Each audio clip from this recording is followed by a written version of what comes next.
At 6:30, we were on the road to her first test site, a public high school about 3 kilometers from our house. The weather was still cool and forgiving. We made a quick stop at a small bookstore to buy some backup pens, a must-have for peace of mind. As we approached the school, the atmosphere was intense because this exam dictates so much of a student's future. The local police are dispatched to keep order, but amidst the tension, there's warmth. The youth volunteers in their bright blue shirts were there, guiding the candidate with so much enthusiasm. Watching her walk through the gates, I saw myself exactly 10 years ago. Vietnamese families value education deeply. In fact, parents here often spend 30 to 40% of their income on their children's schooling, carrying the heavy, beautiful hope of giving them a better future. This morning, she's taking math and English.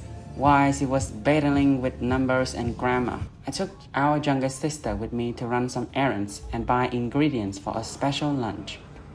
First stop, the gas station.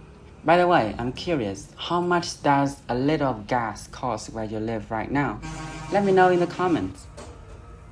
After grabbing some cash at the ATM, we hit the supermarket at around 9 a.m. I helped an older lady who was struggling to find low-sugar yogurt, which reminded me of my mom. My youngest sister, meanwhile, made a beeline for her favorite cookies. She took staring at the bright, beautiful snack aisles for a while, but we decided to stick to our budget and head straight to the checkout. We picked up milk, yogurt, pork ribs, pumpkin, and some passion fruit.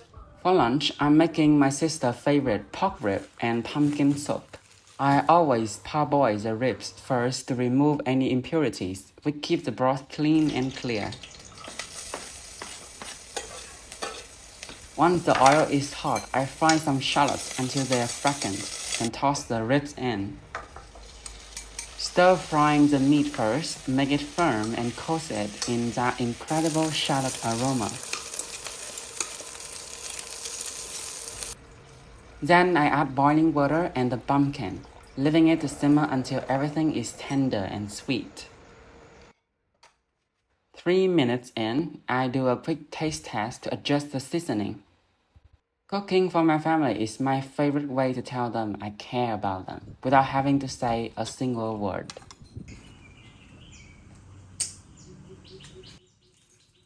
By 11 a.m., it was time to pick her up. The middle sun was brutal, pushing 40 degrees Celsius. While waiting, I watched parents plucking large leaves from the trees by the road to cover their motorbike seat so their kids wouldn't burn themselves sitting down. It's such an act of parental love. When the students finally poured out the gates, you could see the sheer exhaustion on their face after 3 hours of intense focus.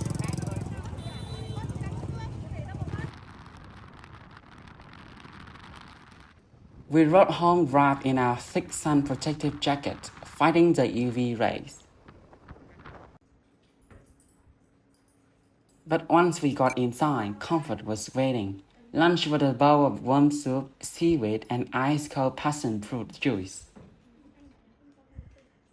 Today is a special day, so we ate a little better than usual.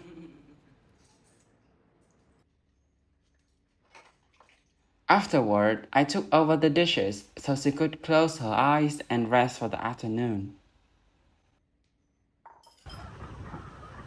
At 2 p.m., we headed to her second test site, about 7 kilometers away in the city center. This is a private high school, her backup plan in case the first option doesn't work out. Thankfully, this school sits next to a lake surrounded by green trees, making the long wait in the afternoon heat much more bearable. Because it's in the city, many kids here will drop off in cars. Watching them, I promised myself that one day, if I save enough, I will buy a little mini two-door car for our family. The exam was officially over at 5 p.m. On our way home, we stopped by the roadside to buy some fresh sugarcane juice for the family.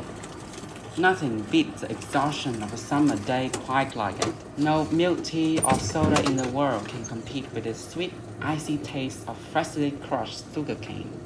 Today was long, exhausting, and emotional. Thank you for spending this day with us. See you in the next video.